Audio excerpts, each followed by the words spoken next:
Shabbat Shalom.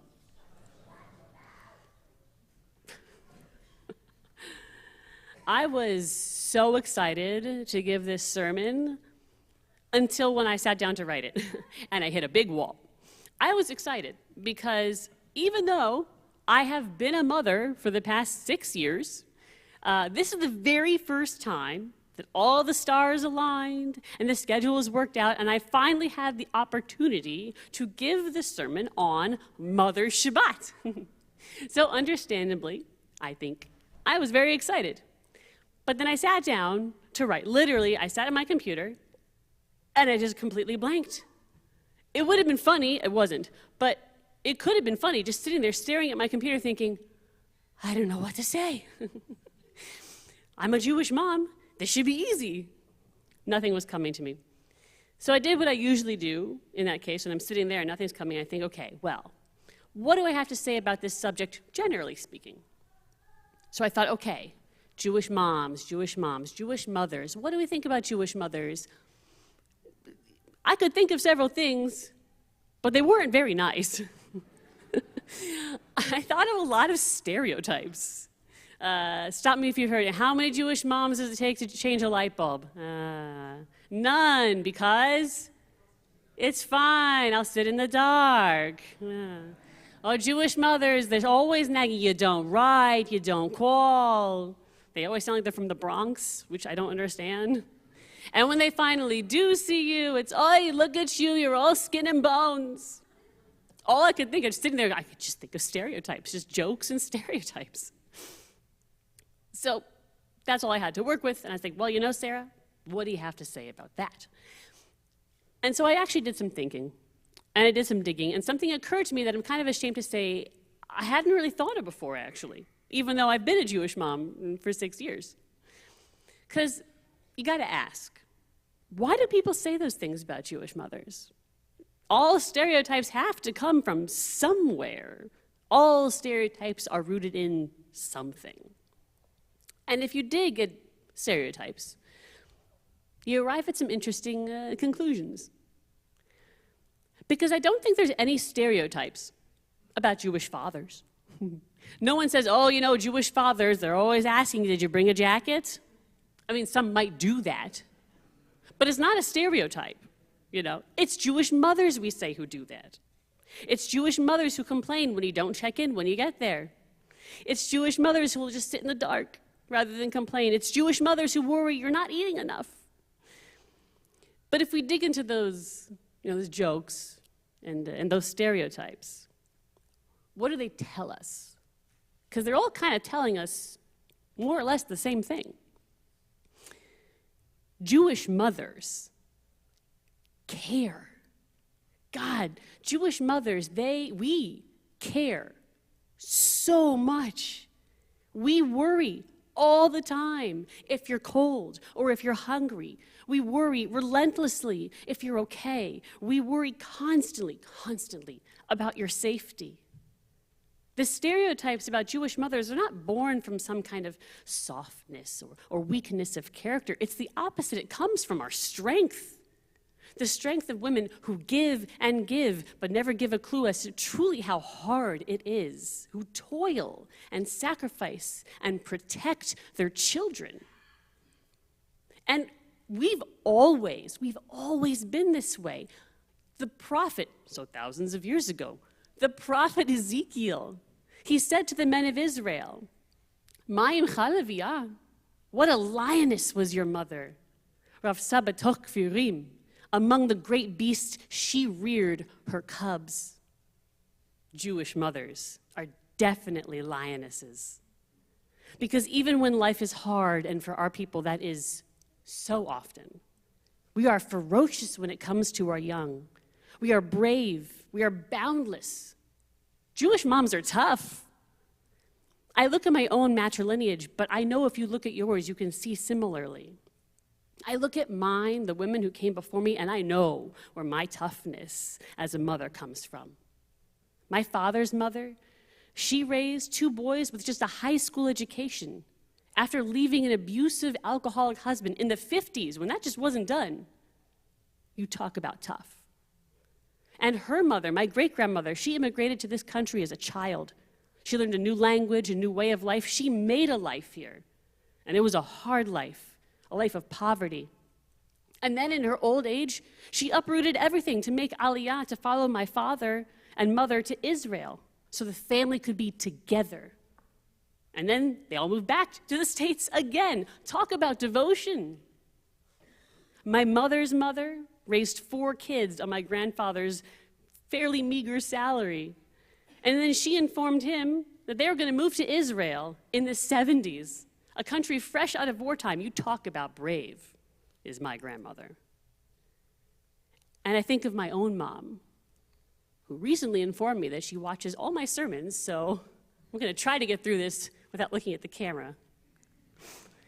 My mother has had so many fresh starts in her life, all over this country, all over the world.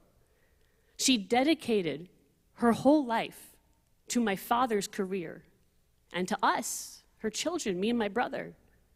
She served on the PTO, and she ran events, and she was on the synagogue board, and she cooked every dinner, she packed every lunch, she went to bat with every vaguely anti-Semitic teacher we had at school. All the while, she had been diagnosed with multiple sclerosis when she was just 25, before I was born.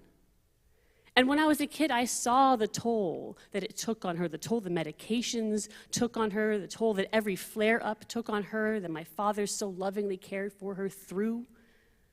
Each one set her back, and I saw how despite the enormous burden of MS and the fatigue and the pain and the difficulty it gave her in moving and in speaking, she still did all the mom things. She showed me how you can be going through so much yourself, but you still show up for your kids and your family. But she also showed me the importance of stepping back, taking time for you and your health, and accepting help when you need it, and that has been just as valuable a lesson to me. My mother taught me, and teaches me still so much by her words, of course, but also by her actions, by being one of the toughest women I know, and by being, as the prophet put, a lioness, truly. People have asked me, especially when I was a single mom and working full-time and raising a toddler by myself, but even now, people ask me, oh, you're such a superwoman, how do you do it? And I would say, oh, I don't know. But the truth is, like every Jewish woman, every Jewish mom, I come from a long line of superwomen whose strength and devotion and spirit inspire me every day. Jewish moms, we are going to nag you to put a sweater on, and we're going to ask you if you ate enough for dinner, and we're going to want you to call when you get there, because we care more about you than anyone, because you are our charge from the moment you come into our life until the moment we leave yours. Someone said to me once, years ago, before I had kids, the hardest part of being a parent, and this is true for fathers too, the hardest part of being a parent is that you have to learn to live with your heart outside your body. I understood that intellectually before, but I didn't get it viscerally until I had my own children. I look at my 6-year-old son, and he's just so excited to explore the world. He only sees adventures and possibilities. And it's a world that I know, every parent knows, it is full of pain and danger too. So yeah, I might nag him sometimes, more than he wants. And I look at my 9-month-old, my daughter, and for her, everything is amazing, She greets every day with just eyes that are wide open and taking it all in, so curious. And I know she's going to grow up in a very different world than the one I did. And I can't help but feel fear for her. So yeah, I might fret about her a little bit more than she might end up liking. But I hope, I know my kids are going to look at me and everything I do for them, everything I will do and everything I have done for them, it always comes from a place of love and devotion to them. So this Mother's Day, we honor our mothers, who may complain that we don't call enough, eat enough, or dress warmly enough. But all their worrying comes from a place of fierce love and devotion, of being the toughest people we know. It is our mothers we honor this weekend, and it is them we bless tonight. So I'll say the blessing I have in English. The cantor will lead a Birkat Kohanim, a priestly blessing, which I will then translate into English. Eloheinu v'Elohei imotenu, dear God and God of our matriarchs, Sarah, Rebecca, Rachel, and Leah, the mothers of our tradition, are mothers to us all. We love and honor them, not because they were perfect, but because they were holy, and their merits are a blessing to us through to this day. Through the generations, our collective mothers have struggled and sacrificed, celebrated and rejoiced, persevered and flourished, and for this we are grateful. We thank them for all they have done, will do, and try to do. On this Mother's Day, we ask that you bless all the mothers, grandmothers, great-grandmothers, and stepmothers in our lives, that they find strength, clarity, patience, and love to be all they can and want to be. On this Mother's Day, we ask, God, that you bless those who are missing their mothers, mourning their absence, or whose relationships are tinged with regret. On this Mother's Day, God, we ask that you bless those mothers whose hearts are broken and missing their children. On this Mother's Day, we ask that you bless those who so dearly wish to become mothers. And on this Mother's Day, God, we ask that you bless all those whose love and care provides mothering throughout our community. May we navigate our days with grace and love so our motherhood journeys may be counted for a blessing. And let us all say, Amen.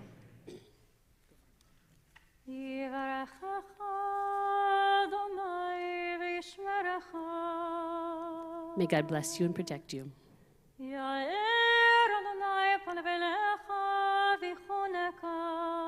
May God shine the divine light on you always. May